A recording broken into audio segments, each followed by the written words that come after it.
Meanwhile, moving on now to cricket. Well, it is a topic nobody really wants to talk about for now after what happened in Australia. But the BCCI has decided to take some strict measures to discipline the Indian cricket team. Except, are they really disciplining the team, or are they putting in place punitive measures against the families? A string of disappointing results for the Indian team has led the world's most wealthy cricket body to frame rules that will restrict the amount of time players can spend with their wives or girlfriends while on tour. The BCCI is also set to introduce certain baggage limits for players. Here's the story.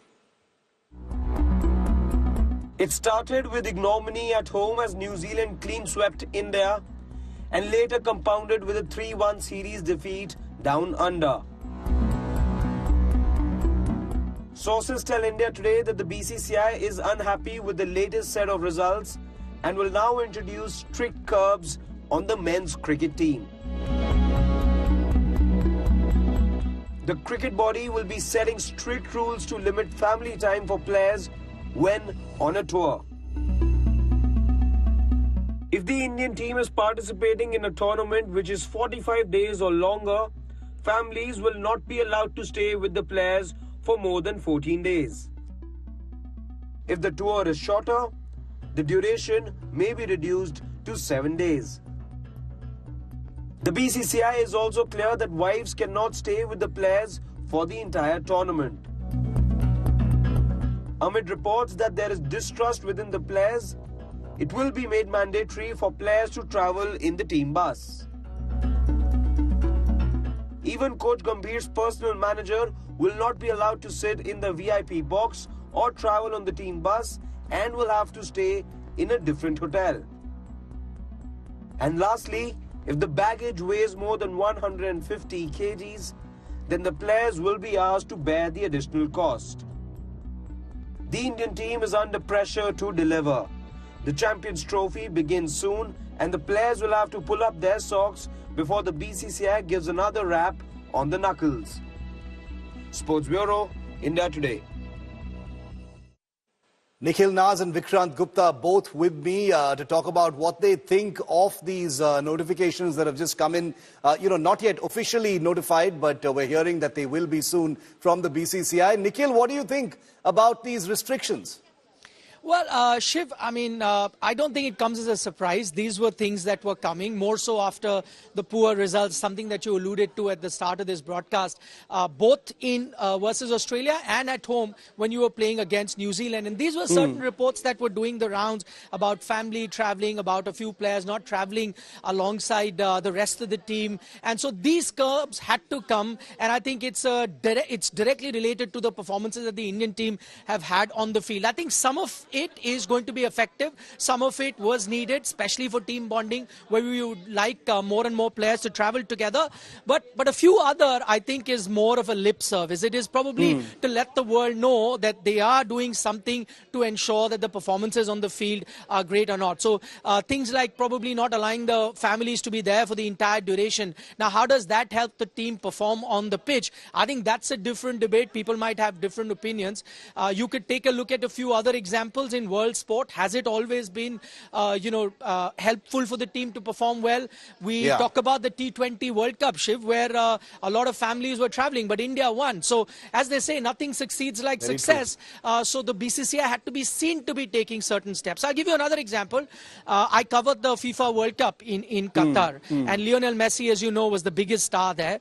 His family was there for the entire duration of the World Cup. Did that hamper Lionel Messi's performance on the football pitch? Not quite. You saw, how he performed. So when things go right, then there are no issues. But when things tend to go downhill, and I think some of those steps that have been taken were needed because there was this VIP culture that was creeping in. And I think those steps have been taken to ensure that, they at least travel together with the rest of the team. Those are there, much needed. But some of the other, I think, is just, posturing, if you could say. Okay, some of it needed, some of it posturing. Vikrant, what's your view on these restrictions? Well, see, if your family is traveling with you on a difficult tour, it may help you.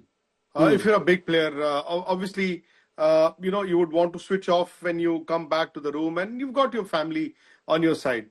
But if you, Shiv, are the captain or the vice captain or a senior player or a coach, it doesn't really help the team, the youngsters. Saurav Ganguly's captaincy was built around the fact that the families did not travel as much those days. And if the captain is available in the evening, free in the evening, he would say, "Hey, Bajji, kahan ja raha hai tu? Come here, I'll take you for dinner. Hey, young Yuvraj Singh, you come here, I'll take you for dinner." And this is how he built the team. I'm not saying that the formula is going to help in 2025, but then on a difficult tour, let's say there's a young player who would have been with the team in Australia. Maybe he wasn't getting his chances. Maybe he was not scoring runs or getting wickets. He would have wanted a hand on his shoulder in the evening. And mind you, if you start losing, if you're not doing well, the tours become very, very long. And if the coach hypothetically is busy with his family, if the captain hypothetically is busy with his family, or the senior players are busy with their families, Yes. obviously he'll just have a couple of other youngsters who actually could be traveling on the same boat. And this doesn't really help. Nikhil would remember there's a story which came out that the Indian team did not celebrate the Perth victory. And I'm saying that the players would have celebrated the Perth victory. A couple of players would have gone for a dinner together. Maybe certain players would have partied with their family. But once you say that they did not celebrate the victory, it means that the entire bunch would not have necessarily sat together, had a meal. Like me and Nikhil saw the players celebrating the World T20 victory in Barbados. So I think the family thing, I mean, it was the unwritten rule earlier as well. In the World Cups, you would have a window where the families would travel. So there's nothing wrong with the families. Let me be clear, there's nothing wrong with the families traveling. It's just that at times the senior players then get involved with the families after the day's play. And the youngsters do not really bond well in that team atmosphere. So what would you owe this to then, Nikhil? Was the BCCI, sort of pressured to make make some kind of a visible decision on the back of what happened in Australia? Is that what this is? And how is this going to go down with the senior players? Well, let me answer the second part of your question first, Shiv. I don't think that the players really have a choice. As Vikrant mentioned some time ago, for majority of the Indian cricket history, there was a situation where families were allowed, but they were only allowed for a limited time. I think it is roughly around 2018-19 when you really did not have a BCCI as such. Remember, the BCCI, because of court orders, had gone. There was a committee of administrators functioning. I think from there on, this unsaid sort of a thing came about in Indian cricket, where families could travel for the entire duration of the tour. Earlier, you were allowed. I mean, my mind goes back to the 1983 World Cup, which again India won under the captaincy of Kapil Dev. Families were there even in the final. There are famous stories of the wives actually leaving the stadium because they thought India was going to lose against the West Indies. But the families were only allowed in the second half of the tournament.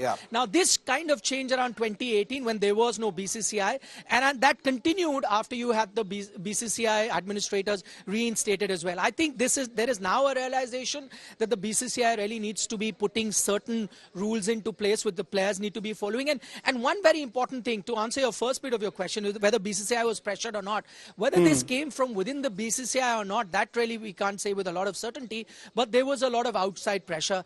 Many former players, including someone like a Mr. Gavaskar, has come on record and said that, listen, there is this VIP culture that exists in Indian cricket that really needs to be dealt with. By that he meant that, players can choose what they want. It's not just the family traveling, but also traveling, let's say, in a long tour within cities by themselves. So there were cases of, players taking those chartered jets. I gave an example of, let's say, a Lionel Messi having his entire family with him during the FIFA World Cup. But when it comes to the team traveling, quite often you'll see a superstar like Messi who can afford a private jet himself, but will travel with the team in the team uniform. So that does not exist, that you will take another plane and be away from the team, because that really hampers your, team morale, the team bonding. And I think these are things that the BCCI would have taken into consideration before deciding this. All right, so it's obviously a big talking point, and we'll be hearing more about it ahead of a possible formal notification of all these restrictions. But thanks very much, Vikrant and Nikhil, for putting that into perspective for us on the back of what happened in Australia.